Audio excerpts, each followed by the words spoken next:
হিন্দুত্ববাদীরা তাণ্ডব চালিয়ে তছনছ করে ভারতের ত্রিপুরার আগরতলায় বাংলাদেশের সহকারী হাই কমিশন। সোমবার গেরুয়া পতাকা নিয়ে মুখোশ হেলমেট পরে পুলিশের উপস্থিতিতে এই হাই কমিশনে ব্যাপক হামলা চালায় শত শত হিন্দুত্ববাদী জঙ্গি। ভারতের বিপক্ষে কথা বলতে কোনো ক্যাম্পাস লাগে না। ব্যাপারটা হচ্ছে কি জানেন, হাসিনাকে আমরা দাঁড়াই দিছি না, হাসিনাকে ভারত গিলতেও পারতেছে না, ছাড়তেও পারতেছে না।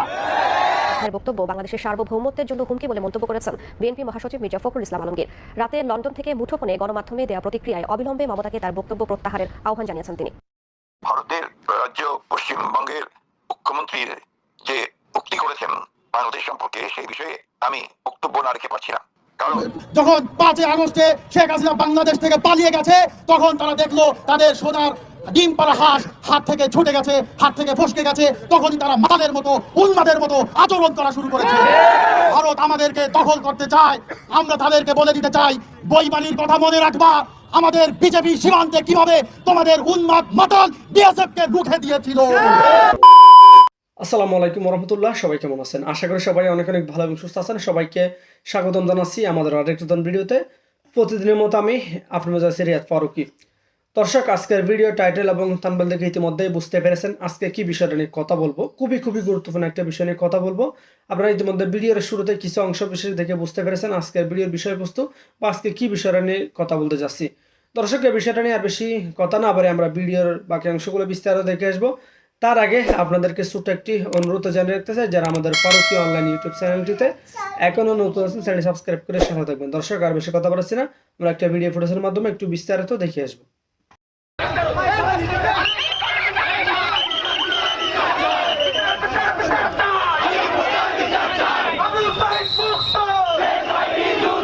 হিন্দুত্ববাদীরা তাণ্ডব চালিয়ে তছনছ করে ভারতের ত্রিপুরার আগরতলায় বাংলাদেশের সহকারী হাই কমিশন।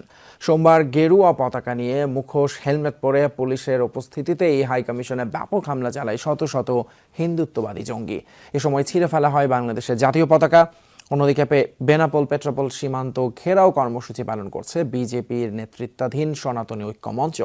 এ সময় মুসলমানদের বয়কটের পাশাপাশি তাদের উপর হামলারও নির্দেশ দেন বিজেপি নেতা শুভেন্দু অধিকারী।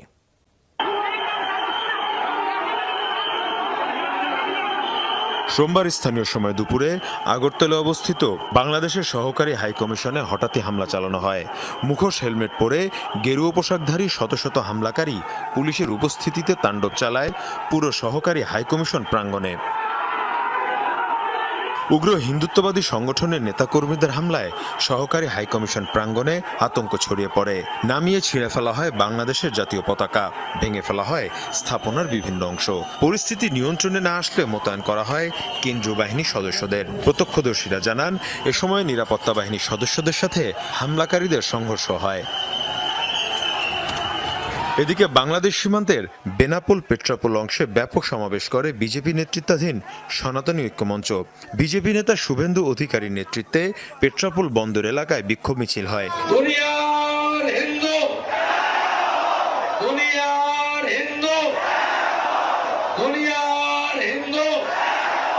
এ সময় বাংলাদেশ বিরোধী বিভিন্ন স্লোগান দেওয়া হয় মিছিল থেকে। হুমকি দেওয়া হয় মুসলমানদের উপর হামলারও। ওদের আলু পেঁয়াজ কি করে খায় আমরা সেটা দেখিয়ে দেব। আমাদের নাম ভারতবর্ষ।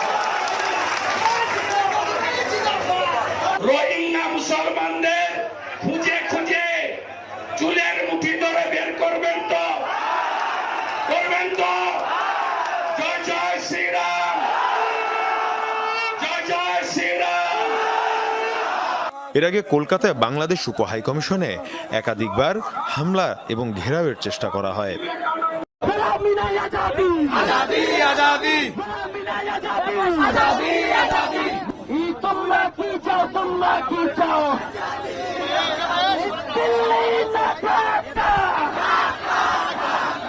হাসিনার বিপক্ষে কথা বলতে কোনো ক্যাম্পাস লাগে না। ভারতের বিপক্ষে কথা বলতে কোনো ক্যাম্পাস লাগে না। ব্যাপারটা হচ্ছে কি জানেন, হাসিনাকে আমরা দাঁড়াই দিছি না, হাসিনাকে ভারত গিলতেও পারতেছে না, ছাড়তেও পারতেছে না। হাসিনাকে ঢুকানো যায় কিনা। সুতরাং দিল্লি না ঢাকা, দিল্লি না ঢাকা। দিল্লির ভাইয়েরা, দাদারা, আমরা গণঅভ্যুত্থান ঘটালাম দাদাদের দাদাগিরি করার জন্য না। ভারতের সাথে সম্পর্ক হবে চোখে চোখ রেখে। আপনি অর্ডার করবেন আর আমরা চোখ বুঝে দাদা দাদা করবো, এটা চলবে না। মনে রাখবেন, এটা নতুন বাংলাদেশ। আমরা সবাই একটু হাতের ডান দিকে তাকাই, মাতৃভূমি না মৃত্যু। সুতরাং পাঁচাটার সুযোগ নাই, দালালি চলবে না। ভারতের সঙ্গে আমাদের সম্পর্ক হবে বন্ধুত্বপূর্ণ সম্পর্ক হতে পারে ঠিক তখন যখন ভারত মনে করবে বাংলাদেশ একটা রাষ্ট্র, বাংলাদেশের অভ্যন্তরীণ বিষয়ে ভারত কোন রকমের নাক গলাবে না। আমরা দেখেছি গত 15 বছর আওয়ামী লীগ রেজিম বাংলাদেশকে ভারতের কাছে ইজারা দিয়ে রেখেছিল। ভারতকে, দিল্লিকে, মোদীকে স্পষ্ট করে দিতে চাই, বাংলাদেশে আওয়ামী লীগ রেজিম শেষ হয়ে গেছে। বাংলাদেশের মানুষ আজ একতাবদ্ধ হয়েছে। আওয়ামী লীগকে আর বাংলাদেশে ফিরতে দেওয়া হবে না, হবে না, হবে না। সুতরাং ভারত যদি আওয়ামী লীগ আমলের মতো আমাদেরকে আবারও বলদি বানাইতে চায়, তাদের প্রতি আমাদের স্পষ্ট জবাব, শরীরে এক বিন্দু রক্ত ফোঁটা থাকা পর্যন্ত আমরা ভারতের আধিপত্য মেনে নেব না, নেব না, নেব না করেছেন বিএনপি মহাসচিব মির্জা ফখরুল ইসলাম আলমগীর। পশ্চিমবঙ্গের মুখ্যমন্ত্রী মমতা বন্দ্যোপাধ্যায়ের বক্তব্য বাংলাদেশের সার্বভৌমত্বের জন্য হুমকি বলে মন্তব্য করেছেন বিএনপি মহাসচিব মির্জা ফখরুল ইসলাম আলমগীর। রাতে লন্ডন থেকে মুঠোফোনে গণমাধ্যমে দেয়া প্রতিক্রিয়ায় অবিলম্বে মমতাকে তার বক্তব্য প্রত্যাহারের আহ্বান জানিয়েছেন তিনি। ভারতের রাজ্য পশ্চিমবঙ্গের মুখ্যমন্ত্রীর যে উক্তি করেছেন বাংলাদেশ সম্পর্কে, সেই বিষয়ে আমি বক্তব্য না রেখে পারছি না। কারণ মমতা যে উক্তি করেছেন বাংলাদেশে শান্তি বাহিনী প্রেরণের, এটা সম্পূর্ণভাবে বাংলাদেশ স্বাধীনতা সার্বভৌমত্বের প্রতি একটি হুমকি স্বরূপ। এবং আমরা মনে করি এই বক্তব্যের মধ্য দিয়ে ভারতের নেতৃবর্গের যে দৃষ্টিভঙ্গি তা কিছুটা হলেও প্রকাশিত হয়েছে। বাংলাদেশে সাম্প্রদায়িক সম্প্রীতি ক্ষুণ্ণ হওয়ার, বিপন্ন হওয়ার যে অলিক কাহিনী ভারতের মিডিয়াগুলোতে প্রকাশিত হচ্ছে, তা কোনো মতেই গ্রহণযোগ্য নয়। আমরা বারবার বলেছি, এখানে সাংবাদিকরা এসেছিলেন, তারাও দেখেছেন, পশ্চিমবাংলার এবং ভারতের অনেক নাম করা সাংবাদিক এসেছিলেন, তারা দেখেছেন বাংলাদেশে এই ধরনের কোনো পরিস্থিতি নেই। অথচ ভারতবর্ষের পত্রিকা এবং মিডিয়া এবং তাদের নেতৃবর্গ যেভাবে এই সম্পূর্ণ একটা মিথ্যাকে তারা প্রচার করছেন এবং বাংলাদেশের স্বাধীনতা সার্বভৌমত্বের প্রতি হুমকি দিচ্ছেন, এটা কোনো মতেই বাংলাদেশের মানুষ গ্রহণ করবে না। বাংলাদেশের অত্যন্ত দুর্ভাগ্যজনক ভাবে যে কথাগুলো বলা হচ্ছে এবং সম্প্রতি ইসকনকে নিয়ে যে এখানে নতুন করে চক্রান্ত শুরু হয়েছে, তা বাংলাদেশের মানুষ কখনোই গ্রহণ করবে না। এটা খুব পরিষ্কার যে ইসকনের সাম্প্রতিক ভূমিকা এটা অত্যন্ত সন্দেহজনক, রহস্যজনক এবং বাংলাদেশের স্বাধীনতা সার্বভৌমত্বের প্রতি বাংলাদেশের স্থিতিশীলতার প্রতি একটি হুমকি স্বরূপ। আমি মনে করি যে পশ্চিমবঙ্গের মুখ্যমন্ত্রী মমতা ব্যানার্জির এই বক্তব্য তার অবিলম্বে প্রত্যাহার করা উচিত এবং এই ধরনের কোনো চিন্তাও তাদের মধ্যে আসা উচিত হবে না। কারণ বাংলাদেশের মানুষ মুক্তিযুদ্ধ করে স্বাধীন হয়েছে এবং সম্প্রতি একটা বিপ্লবের মধ্য দিয়ে তারা গণতন্ত্রকে ফিরে পেয়েছে। বাংলাদেশের মানুষ যে কোনো মূল্যে এই ধরনের চক্রান্তকে রুখে দাঁড়াবে। বৈশ্বিক অপপ্রচার চালিয়ে একটি মহল বাংলাদেশকে অস্থিতিশীল করার চেষ্টা করছে, তবে অন্তর্বর্তী সরকার সাম্প্রদায়িক সম্প্রীতি বজায় রাখতে দৃঢ় প্রতিজ্ঞ। কূটনীতিকদের এইসব জানিয়েছেন পররাষ্ট্র উপদেষ্টা তৌহিদ হোসেন। তার দাবি, বাংলাদেশের বক্তব্যে আশ্বস্ত বিদেশি বন্ধুরা। Double million offer, Walton fridge কিনে পেতে পারেন 20 লক্ষ টাকা, রয়েছে কোটি কোটি টাকার নিশ্চিত উপহার। সংখ্যালঘুরা বাংলাদেশে নিরাপদ নয়, ভারতীয় গণমাধ্যমের এমন প্রোপাগান্ডার বিপরীতে ঢাকার বক্তব্য তুলে ধরতে বিদেশিদের রাষ্ট্রীয় অতিথি ভবন পদ্মায় ডাকা হয়। শুরুতে সাম্প্রদায়িক সম্প্রীতির উদাহরণ টেনে এক পশ্চিমা কূটনীতিক তুলে ধরেন তার অভিজ্ঞতা। সে বললো যে আমি কোনো ধরনের কোনো সমস্যা দেখি নাই এবং সেখানে আমি দেখেছি যে সেই যে অনুষ্ঠানটা সেটাতে হিন্দু এবং মুসলিমের পার্টিসিপেট। আপনারা জানেন এটা আপনাদের, যে কারণ আমার মেয়ের বিয়েতে হিন্দু অতিথিরা এসেছে এবং আমরা প্রচুর হিন্দুদের অনুষ্ঠানে অতিথি হিসেবে যাই, তাদের সাথে একসাথে এনজয় করি। ঠিক এই পিকচারটা উনি দিয়েছেন। আমি তখন তাকে রসিকতা করে বললাম যে please take your friends and your headquarters, যে তোমার এই এক্সপিরিয়েন্স। সে বলছে যে ইয়েস আই ডু। বাংলাদেশের পক্ষ থেকে বিদেশি বন্ধুদের বলা হয়, বিশ্বজুড়ে নতুন বাংলাদেশকে ঘিরে প্রোপাগান্ডা চালানো হচ্ছে। একটি মহল দেশকে অস্থিতিশীল করার পায়তারা করছে বলে অভিযোগ করেন পররাষ্ট্র উপদেষ্টা। সাম্প্রদায়িক সম্প্রীতি হচ্ছে আমাদের সমাজের অংশ এবং সরকার এটা বজায় রাখতে দৃঢ় প্রতিজ্ঞ। মাল মশলা ছিল অনেক বেশি গণ্ডগোল পাওয়ার মতো, সেটা কিন্তু আমরা নিয়ন্ত্রণে রাখতে পেরেছি সবার সহযোগিতা। বাংলাদেশ খুব একটা সাম্প্রদায়িক খারাপ অবস্থার ভিতর দিয়ে যাচ্ছে, এরকম একটা পরিস্থিতি সৃষ্টির অভ্যন্তরীণ এবং দেশের বাইরে প্রচেষ্টা আছে। আমরা সেই প্রচেষ্টা সফল না হচ্ছি চেষ্টা করছি। তৌহিদ হোসেন বলেন, ভারতের সাথে আন্তরিক সম্পর্ক চায় বাংলাদেশ।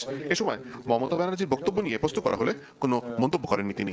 মমতা ব্যানার্জির বক্তব্যকে আমরা মমতা ব্যানার্জি ধরনের বক্তব্য হিসেবে দেখতে চাই, কারণ উনি এই বক্তব্য কেন দিলেন এটা আমি বুঝতে পারছি না। আমরা ভারতের সাথে একটা স্বাভাবিক ভালো সুসম্পর্ক চাই, পরস্পরের স্বার্থ ঠিক। পররাষ্ট্র উপদেষ্টার দাবি, বাংলাদেশের বক্তব্যে আশ্বস্ত হয়েছে বিদেশি কূটনীতিকরা। যা খাওয়ার সময় পাঠাইতে বলতেছেন আমরা কি বসে বসে আঙ্গুল চুলবো? তোমার সিকিম উত্তাল হয়ে যাবে, তোমার পেটের মধ্যে থেকে তোমাকে ছিন্ন বিদ্ধ করে দেবো। কষ্ট করে বলতে চাই, আপনারা কি মনে করেন আপনাদের পুরো ভারত আপনারা জাতিগতভাবে ঐক্যবদ্ধ আছেন? আপনাদের বিভিন্ন অঙ্গরাজ্যে খোঁজ খবর নেন, আপনাদের দিনের পর দিন নির্যাতন নিষ্পেষণ বঞ্চনার কারণে তারা এখন স্বাধীনতাকামী আন্দোলন করে তুলছে। সুতরাং সাবধান, বাংলাদেশে আমাদের হিন্দু, মুসলমান, বৌদ্ধ, খ্রিস্টান দল মত নির্বিশেষে আমরা সবাই কিন্তু ঐক্যবদ্ধ আছি। সুতরাং আমাদের উপরে আক্রমণ করে আপনারা বাংলাদেশ দখল করে নেবেন, সার্জিক্যাল স্ট্রাইক চালাবেন। মমতা ব্যানার্জি কংগ্রেস নেত্রী তিনি শান্তি মিশন পাঠাইতে বলতেছেন আমরা কি বসে বসে আঙ্গুল চুলবো? কতগুলো রাষ্ট্র জাতিসংঘ এই ভিয়েনা কনভেনশনে স্বাক্ষর করেছে, ভারতকে প্রত্যেকটি রাষ্ট্র এবং জাতিসংঘের কাছে ক্ষমা চাইতে হবে। অন্যথায় আমরা বলতে চাই বিশ্বের শান্তিকামী দেশসমূহ তাদের সাথেও ভারত এরকম আগ্রাসী আচরণ করছে, বিশ্বের শান্তি নষ্ট করার জন্য তারা এই ধরনের কর্মকাণ্ড করছে, দৃষ্টিতে দেখাচ্ছে। আমরা শান্তিকামী রাষ্ট্র সমূহকে সাথে নিয়ে ভারতের বিরুদ্ধে আমরাও কিন্তু প্রতিবাদ প্রতিরোধ করে তুলব। কত ধানে কত চাল আমরাও কিন্তু দেখিয়ে দিব। আমাদের মাঝে আরো ছাত্র নেতৃবৃন্দরা এবং সাবেক ছাত্র নেতৃবৃন্দরা উপস্থিত আছেন, আপনাদের মধ্যে বক্তব্য দিবেন ঢাকা বিশ্ববিদ্যালয়ের মেধাবী শিক্ষার্থী ছাত্রনেতা রাকিবুল। দিল্লি না ঢাকা, সরকারি উপস্থিতি আমরা দেখেছি 2008 সালের সেনাবাহিনীর অধীনে এই পাতানো নির্বাচনের মাধ্যমে আওয়ামী লীগকে ক্ষমতায় এনে কার্যত তারা বাংলাদেশকে তাদের একটি অঙ্গরাজ্যে পরিণত করেছিল। দীর্ঘ 16 বছরে তারা ধীরে ধীরে বাংলাদেশের প্রতিটা অঞ্চলকে, বাংলাদেশের প্রতিটা জায়গাকে অরক্ষিত করে রেখেছিল। বাংলাদেশের মধ্য দিয়ে ট্রানজিট নিয়েছে, বাংলাদেশের বন্দর দিয়েছে, বাংলাদেশের যে সীমান্তগুলো ছিল সেখানে তার বিনিময়ে শুধু লাশ আর লাশ দিয়েছে। ভারত দেখেছে যখন 5 আগস্টে শেখ হাসিনা বাংলাদেশ থেকে পালিয়ে গেছে, তখন তারা দেখলো তাদের সোনার ডিম পাড়া হাঁস হাত থেকে ছুটে গেছে, হাত থেকে ফসকে গেছে, তখনই তারা মাদের মতো উন্মাদের মতো আচরণ করা শুরু করেছে। প্রিয় দর্শক, এই বিষয়টা আপনার মতামত জানিয়ে ফেলেন কমেন্ট সেকশনে। আমাদের চ্যানেলটি নতুন থাকলে চ্যানেল সাবস্ক্রাইব করে সাথে থাকবেন। এতক্ষণ সাথে থাকার জন্য সবাইকে অসংখ্য ধন্যবাদ। কোনো ভিডিওতে আল্লাহ হাফেজ।